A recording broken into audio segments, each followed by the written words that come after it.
ನಮಸ್ಕಾರ ವೀಕ್ಷಕರೇ, ನಿಮಗೆಲ್ಲರಿಗೂ ನನ್ನ ಯೂಟ್ಯೂಬ್ ಚಾನಲ್ಗೆ ಸ್ವಾಗತ. ನಿನ್ನೊಲವಿನ ಆಸರೆಯಲ್ಲಿ 103ರ promo.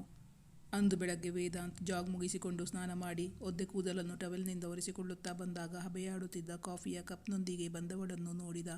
Good morning Vedant, this is for you ಎಂದವಳು ನಸುನಗು ಬೀರಿದಾಗ, ವೆರಿ ಗುಡ್ ಮಾರ್ನಿಂಗ್ ಡಿಯರ್ ಎನ್ನುತ್ತಾ ಅವಳತ್ತ ಕಣ್ಣು ಕಿರಿದು ಮಾಡಿ ನೋಡಿದ ವೇದಾಂತ್.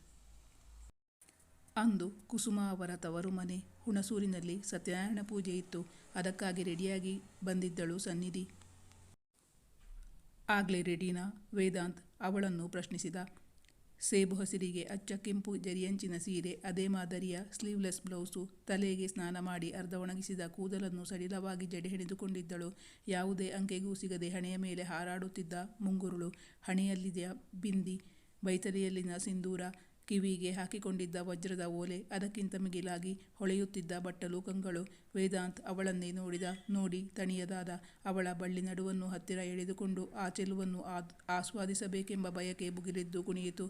ಸಾನು, ಯು ಲುಕ್ ಸೋ ನೈಸ್ ಅವಳ ಮುಖದತ್ತ ಬಾಗಿ ಮೆಲ್ಲನೆ ಹೇಳಿದ. ಅವಳು ತಕ್ಷಣವೇ, you are late Vedant, aunty uncle ಎಲ್ಲರೂ ರೆಡಿಯಾದ್ರು, ನೀನೇ ಸೋಮಾರಿ, ಇನ್ನೂ ರೆಡಿಯಾಗಿಲ್ಲ, ಬೇಗ ರೆಡಿಯಾಗು ಎಂದಾಗ ಅವನು ತಲೆ ಎತ್ತಿ ಗಟ್ಟಿಯಾಗಿ ನಕ್ಕು ಬಿಟ್ಟ. ಅವಳು ಹುಬ್ಬು ಗಂಟೆಕ್ಕಿಕೊಂಡು ಅವನನ್ನೇ ನೋಡಿದಳು. ಏನ್ರಿ ಅಮ್ಮವ್ರೆ, ಆರ್ಡರ್ ಮಾಡೋಕೆ ಶುರು ಮಾಡ್ಬಿಟ್ರಲ್ಲ, ಈಗ ನೀನು ಪೂರ್ತಿ ಹೆಂಡತಿಯ ಚಾರ್ಜ್ ತಗೊಂಡ್ಬಿಟ್ಟಿದೀಯೇ ಅವಳನ್ನು ರೇಗಿಸಿದ. ಅವಳು ಕೆನ್ನೆಯುಬ್ಬಿಸಿದಳು. ನಾನೇನು ನಿಂಗೆ ಆರ್ಡರ್ ಮಾಡ್ತಾ ಇಲ್ಲ, ನಿಮ್ಮಮ್ಮ ಹೇಳಿದ್ದನ್ನು ಇಲ್ಲಿ ಬಂದು ಹೇಳಿದ್ದೀನಿ ಅಷ್ಟೇ. ಮತ್ತೆ ನಂಗ್ಯಾವಾಗಲೂ ನಿನ್ನ ಮೇಲೆ ಗೌರವವಿದೆ, ನಿನ್ನ ಪತ್ನಿಯಾಗಿ ನನ್ನ ಕರ್ತವ್ಯ ಮಾಡ್ತಾ ಇದ್ದೀನಿ ಎಂದಾಗ ವೇದಾಂತ್ ಅವಳ ಗಲ್ಲ ಹಿಡಿದೆತ್ತಿ ಕಣ್ಣಲ್ಲಿ ಕಣ್ಣಿಟ್ಟು ನೋಡುತ್ತಾ, ಸಾನು, ನೀನು ನನಗೆ ಪ್ರೀತಿ ತೋರಿಸಿದ್ರೆ ಸಾಕು, ಬೇರೇನೂ ಬೇಡ ಎಂದು ಹೇಳಿ ಅವಳತ್ತ ನೋಡಿ ಕಣ್ಣು ಮಿಟುಕಿಸಿ ನಕ್ಕ.